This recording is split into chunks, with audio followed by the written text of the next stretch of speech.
come step into this with me. What's up, everybody? Welcome to the channel. I'm here with Cray, and we're about to rig a giant line that goes out that way. And today I'm going to be showing you guys exactly how you can feed your webbing for giant gaps like this with very minimal people. But first things first, I'm going to build the anchor.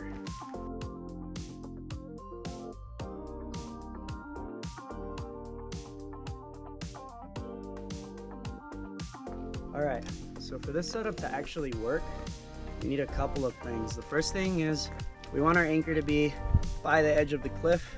If the anchor is far away from the cliff, it's kind of tough to do this. I'll explain why when we're actually doing it. And the second thing is, as you can see Cray back here, we want an anchor further back away from the anchor near the cliff with a clearing. You don't want obstacles in the way, because essentially what's going to happen, we're going to have our webbing coming back over here, being rerouted through something there, and then going back over this way, and then being fed over there. And we're going to do this with the method that I like to call line grip leapfrogging, and it's really cool, works really well. So we're going to get the whole system set up, and then we'll cover a little bit more. All right, so here is the complete setup.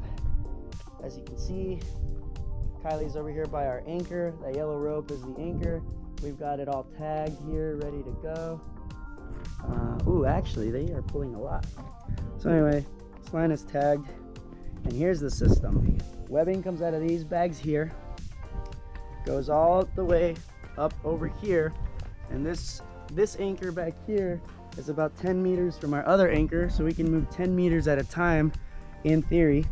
It routes through this kootenai here, and then it goes back, and it's gonna go into the gap here, redirecting through the anchor, and someone's just gonna be there making sure it doesn't abrade.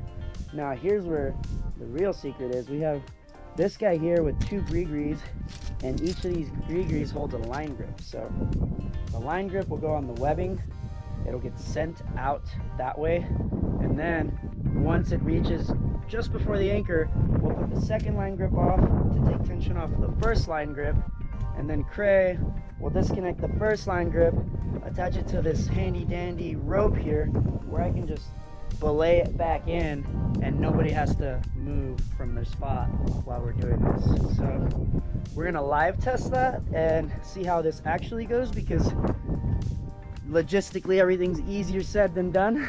So we're about to find out.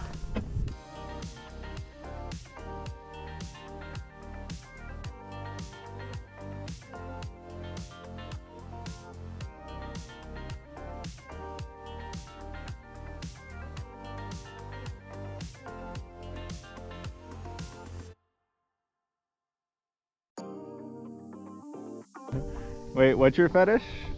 So I don't know if I want to put this out online for everyone to hear, because my fetish is weird. But really, my fetish is to find a girl that just treats me right and is nice to me, you know? Crazy. Okay, guys, stop. They are pulling. Go ahead and stop, guys. That's good. Okay. So we're now rigging the 500 meter. We're about 300 meters deep, and if you notice, nobody's touching or holding a really heavy amount of webbing, and I'm going to show you why that is. So Kylie, go over there. Kylie, explain what you're doing, explain your job in this process. Well, my job is super important. Tell me. I put my knee right here to make sure it doesn't touch the rock. Oh, also make sure the webbing doesn't get low enough to braid on the rocks over there. Okay, great. What are you doing? What am I doing? No, I'm just kidding. She's no. I'm resetting the line grip. So if you follow that line grip, So I it moved goes back. Ah. I don't know what happened to your Really camera. easily without Oh, there it anyone is. having to run around. Like they got their heads cut off. And now here's what we're doing. So we've got this line grip that should be locked. We've got this line grip. Webbing is rerouted through this kootenai here, coming out of all these bags right back here. I am going to release this line grip on this gree here.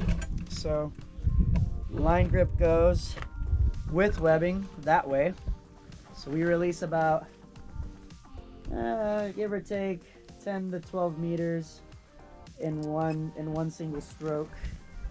And once that line grip gets to cray, which it just got there, I take our second line grip, which is on another gree, and put it on the webbing here. By the way, guys, spit on your line grips if they're not gripping. That really does work. We just did that. Make sure, pull a little bit of tension, lock this carabiner. And then if we continue to release the last one, just until the weight is on this line grip, then this rope goes slack, and now Cray can take the line grip off, put it on this haul line, and we can do it all over again. And we could do this over and over and over.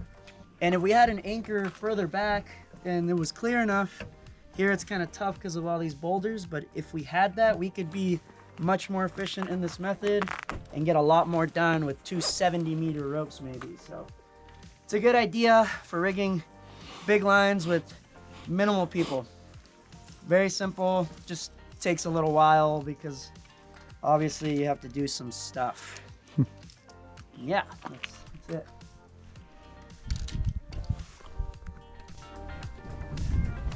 All right, so the wind is kind of taking the line a little bit. You can see that side sag, just a classic part of rigging. So anyway, this is our system for rigging big lines on the tension side. Let me know what you think. If you have any recommendations on how this could be done smoother, drop it down below. Show them where, Jose. Yeah, right there. Right there. And yeah, that's it.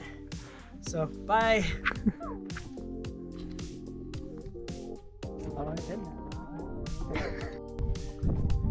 All right, and this line is rigged. Here's the team enjoying the fruits of their labor. Here is the line.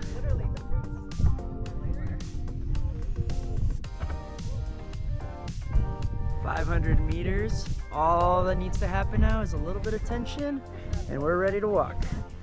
So here's the system that we used to leapfrog line grips.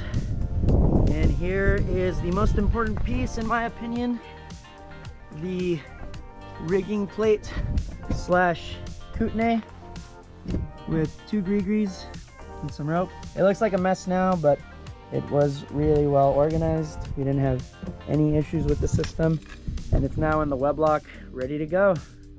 So, like I said, that is everything. Let me know what you guys think of this method. I really like it. Honestly, I think we could have done this with 2 people if we needed to. Having more is nice, but minimal people for a giant rig like this.